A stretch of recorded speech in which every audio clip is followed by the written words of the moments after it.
Welcome to HFY Stories. Please subscribe to the channel. Your one click means the world to me. The maintenance, great above the assembly hall, groaned under 60 kilograms of weight it was never rated for. Below, 30 armored bodies ringed 300 hostages. Crouched in the ductwork, unarmed, was the smallest soldier in the building, about to drop 8 feet onto a man who outweighed her by 100 pounds. Krell would replay that image for years.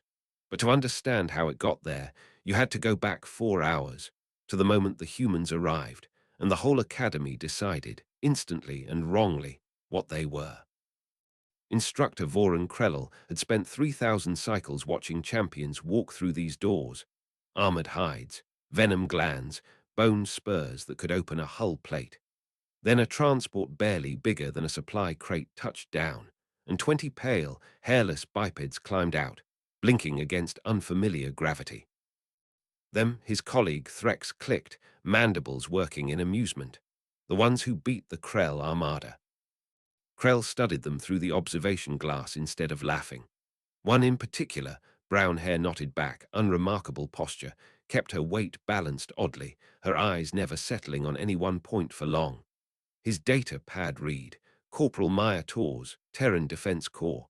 He filed the name away and told himself it meant nothing. Instructor Browse disagreed with even that much caution. 8 feet of Vraxian muscle, 60 cycles of combat instruction behind him, he looked down at the human contingent and made a sound like a boulder settling into place. Soft, he said, this will not take long. In Combat Hall 7, with 140 students from 23 worlds watching, Browse called for a volunteer to demonstrate proper striking form. Tors stepped forward before anyone else could move, unhurried, almost bored, as though she'd been asked to fetch something from another room. You want someone to hit, she said. I can do that. Browse smiled the way predators smile at prey that hasn't noticed the teeth yet. He listed his 17 mastered combat forms, his kills in open war, and threw a punch meant to demonstrate exactly how outmatched she was. Tors didn't retreat. She stepped into it, turned her hips, caught his wrist, wrapped his elbow in the same motion. There was a sound like a green branch giving way. Browse went down roaring, his arm bent at an angle no Vraxian joint was built for. She released him and stepped back, hands open, face unreadable. Sorry, she said, and didn't sound it. Instinct. Then she explained his mistake, the shoulder dip that telegraphed the punch, the overextension that made the lock trivial, the way someone might correct a junior colleague's arithmetic. The chamber didn't make a sound for nearly 10 seconds. Krell pulled her file that evening. 4 years of combat, 12 confirmed close-quarters kills, weapon kills logged separately over 80. He read it twice, and Threx, reading over his shoulder, went very still. One engagement, Threx said, perhaps luck. Watch how she still stands, Krell answered. Weight on the balls of her feet, eyes still moving. He didn't get to press the point further. The alarms found him first. Red lights swallowed the corridors. Krell's communicator screamed priority traffic, armed intruders in the eastern wing, security overwhelmed within minutes. In the command center, Director Vex watched 30 armored figures herd students toward the main hall, weapons humming with a charge that meant business. How did they breach us? Vex demanded. No one had an answer. On another feed, an academy guard tried to intervene and went down without landing a blow. Then Krell saw the humans, Tors at the front, her squad moving low and silent behind her. Advancing toward the gunfire, he'd ordered them to avoid entirely. They're not security, he murmured. They're soldiers, and they're doing what soldiers do. What followed took 90 seconds, and rewired everything Krell believed about strength. Tor's squad worked the corridors like something poured rather than deployed. A raised fist froze 6 bodies mid-stride into stillness. A silent hand signal scattered them into ambush positions. An intruder walked past without ever knowing he'd been marked. Tors came up behind him and choked him unconscious in 20 seconds, then lowered him to the floor with a care that looked almost tender. Inside the hall, The terrorist leader was still lecturing his hostages about council weakness when the lights failed for exactly 3 seconds.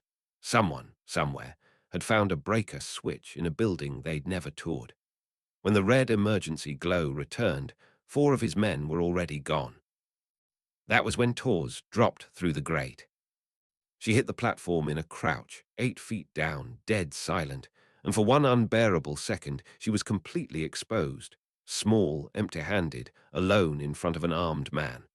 The leader began to turn. She moved first. 2 steps closed the gap. Her palm cracked into the side of his helmet hard enough to stagger him through the plating.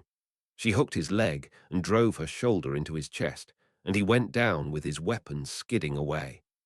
Her knee found his ribs a heartbeat later, driving the air out of him. Around her, the room dissolved into motion, humans dropping from cover, disarming men twice their mass by finding the seams in the armor instead of fighting the armor itself. A knee joint here, a helmet's optic cluster there. One man grabbed a plasma barrel bare-handed and twisted it dead. Not one human took a serious wound. In under 2 minutes, 30 armed intruders lay restrained on the floor of a hall built for ceremony, not war. This was the moment the whole academy would measure everything after by.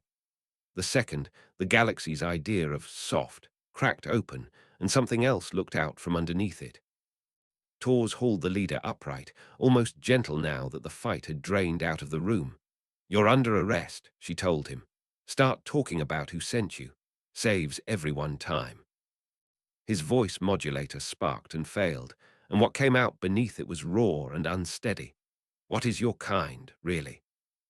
Tors considered the question like it deserved one. "Just people," she said. "That's all any of us ever were." The aftermath took longer to settle than the fight had. Medical teams moved through the hall treating captors before hostages, on Vex's order, because that was the protocol even now.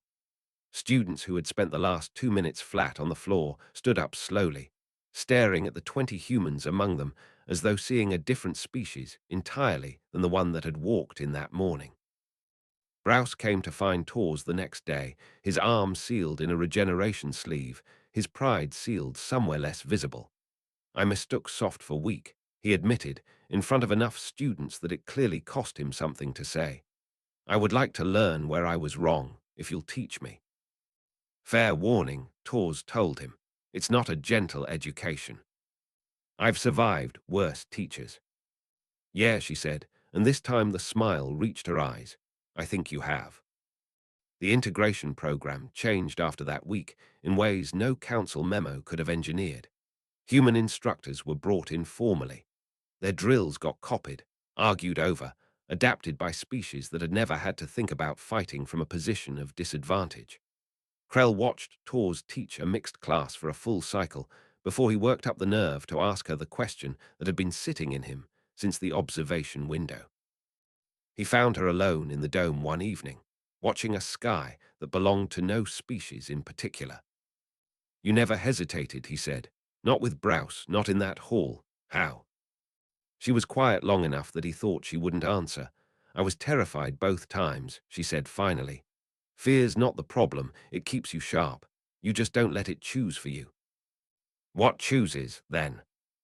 "Whatever matters more." She traced a line on the viewport glass. "First time, pride mostly. Didn't want to look weak in front of people who already thought we were. Second time," she shrugged. 300 kids who didn't sign up to be hostages. Somebody had to move. We were there. We had the training, so we moved." Krell looked past her at the slow turn of the stars. "Your species frightens a great many of mine. Not because you're cruel.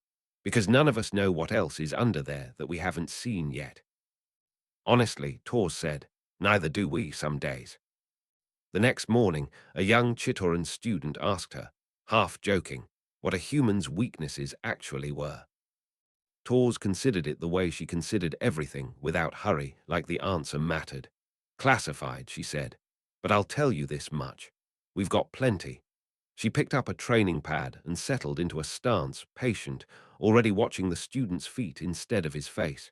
"We just got very good at not letting them matter.